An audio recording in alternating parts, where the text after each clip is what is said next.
लेकिन ये dual standard हमको देखने को मिल रहा है, या आपको कोई ऐसा स्ट्रैटेजिक मजबूरियां देखने को मिलती हैं कि कई बार निंदा की जाती है लेकिन उसके बावजूद कई सबूत और पूरी दुनिया जानती है कि पाकिस्तान में क्या हो रहा है, फिर इस तरह का दोहरा चरित्र क्यों? और भारत ने एक बात कही है, ना चुप रहेंगे ना चुप रहने देंगे, यानी हम दूसरों को भी इस पर अब साफ साफ बोलने के लिए मजबूर करेंगे।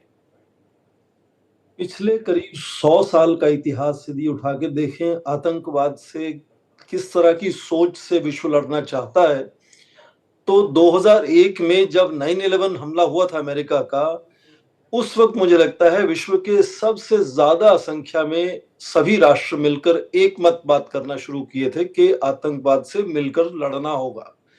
पिछले 2 दशकों में आप देखें, धीरे धीरे फिर से एक बिखराव सामने आता है। हालत ये कि यदि आप आज देखें कि सीरिया में सत्ता की कमान किसके हाथ में है, अफगानिस्तान में सत्ता की कमान किसके हाथ में है, तो अजूबा लगता है कि क्या इस तरह के घटक सत्ता संभाल सकते हैं, जब संभालना चाहिए उनको, जब दूसरे राष्ट्र किस तरह से उससे जुड़ रहे हैं। आज सच्चाई ये है कि सभी बड़े राष्ट्रों को, जो शक्तिशाली राष्ट्र हैं, उनकी जो आतंक को लेकर नीति है, उसमें आप अलग अलग उसमें रंग देख सकते हैं। कुछ देश तो कुछ विषयों पर, कुछ मुद्दों पर, कुछ आतंकी गुटों के बारे में बिल्कुल साफ कहते हैं कि उनको अंतर्राष्ट्रीय स्तर पर उनकी भर्त्सना होनी चाहिए, उनके अगेंस्ट कुछ ना कुछ एक्शन लेना चाहिए। फिर कुछ देश उन्हीं गुटों, उन्हीं आतंकियों, उन्हीं बातों को लेकर कहते हैं कि उसमें हमें क्या मिलने वाला है। तो वो क्विड प्रो को की बात करते हैं कि यदि हम भारत के लिए टीआरएफ को इस तरह से घोषित करते हैं कि वो आतंकी संगठन है, तो उसके एवज में हमें क्या मिलने वाला है।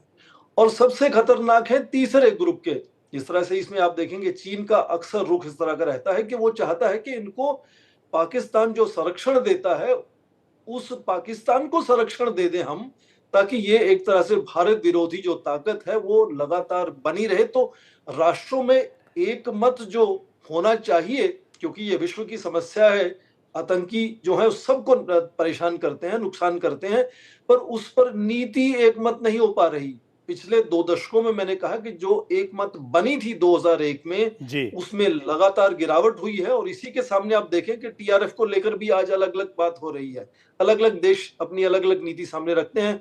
कुछ देश चुप रहना चाहते हैं, कुछ देश कुछ मैं संकेत करते ये हैं। जो चुप तो रहने वाली इस मजबूरी है प्रोफेसर सिंह, इस पर थोड़ा और विचार करना पड़ेगा कि आतंकवाद पर आपका स्टैंड जो है वो ढुलमुल क्यों रहता है। जब आप आतंकवाद के खिलाफ हैं तो ढंग से खिलाफ रहिए। इस पर बात करने के लिए एक शानदार पैनल मेरे साथ मौजूद है। प्रोफेसर सिंह, जनरल चतुर्वेदी मेरे साथ बने हुए हैं, पूर्णिमा जी, सचिन जी, सब मेरे साथ बने हुए हैं।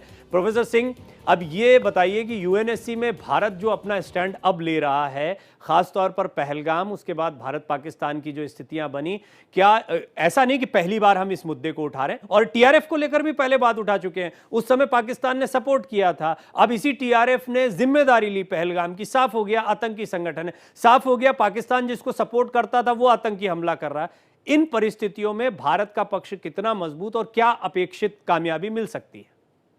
सबसे पहले तो आप ये देखें कि आज भारत जो 8 बार नॉन परमानेंट मेंबर, अस्थायी सदस्य रह चुका है सुरक्षा परिषद का संयुक्त राष्ट्र संघ में, आज भारत नहीं, पाकिस्तान नॉन परमानेंट मेंबर है।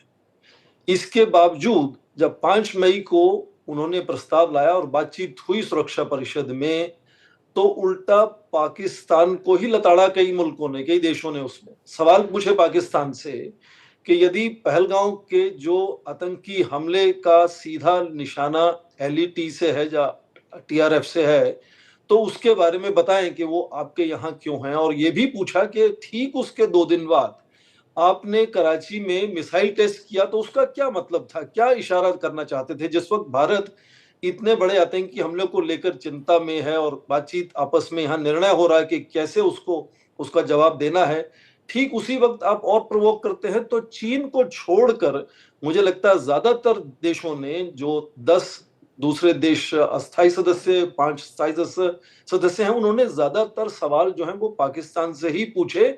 हालत यह कि कोई भी उसके बाद कोई दस्तावेज या कोई स्टेटमेंट या कोई कम्युनिक जारी नहीं हुआ कि जनता में खुलेआम सार्वजनिक तौर पर क्या बैठक का निर्णय हुआ, क्योंकि निर्णय हुआ ही नहीं, बल्कि पाकिस्तान से सवाल पूछे गए। भारत जबकि वहां इस वक्त था नहीं। तो भारत की जो बदलती हुई साख है, जब भारत के सैद्धांतिक जो तरीके हैं अपनी विदेश नीति को या दूसरे निर्णयों को लेने के, उसका प्रभाव सामने आता है कि भारत जैसे कहा कि ना चुप रहेंगे ना चुप रहने देंगे। दूसरे जो दोस्त देश हैं जिनको लगता है भारत के साथ उनकी आवाज मिलनी चाहिए, उन्होंने सुरक्षा परिषद में ये सवाल उठाए। तो भारत को जरूरी नहीं कि हर काम खुद ही करना पड़ेगा, उसके साथ जुड़े हुए बहुत देश हैं। हाँ, ये बात अलग है, वही उन देशों में से कुछ देश कभी कभी अपनी जो भाषा है उसमें बदलाव लाते हैं, अपना वो क्या उसमें राष्ट्रहित देखते हैं वो उनके लिए जानना होगा। तो ये जो दोगलापन कभी कभी आपने जिक्र किया नजर आता है अलग अलग देशों की भाषा में, उसको भारत से जो है बिल्कुल सटीक जवाब मिलता है। जैसे आपने देखा प्रधानमंत्री ने अपने भाषण में साफ किया कि पाकिस्तान के बारे में या कश्मीर को लेकर भारत की जो नीति है वो अलग है, बदल गई है, और उसके नए क्या स्तंभ होंगे, क्या जी मापदंड होंगे, किस तरह से भारत जवाबदेही करेगा। जी तो भारत परोक्ष रूप से प्रत्यक्ष रूप से जवाबदेही करता है, और उसके साथ साथ जो दूसरे देश हैं जिनको लगता है कि भारत की जुबान के साथ भारत की भाषा के साथ जुड़ना चाहिए, हिस्सेदारी बनाने की जरूरत है, वो भी भारत की ठीक है, बात हो सकता है। आगे मैं बढ़ते करते प्रोफेसर हैं। सिंह आपका पॉइंट समझ भी रहा हूं, लेकिन अब मैं दर्शकों के लिए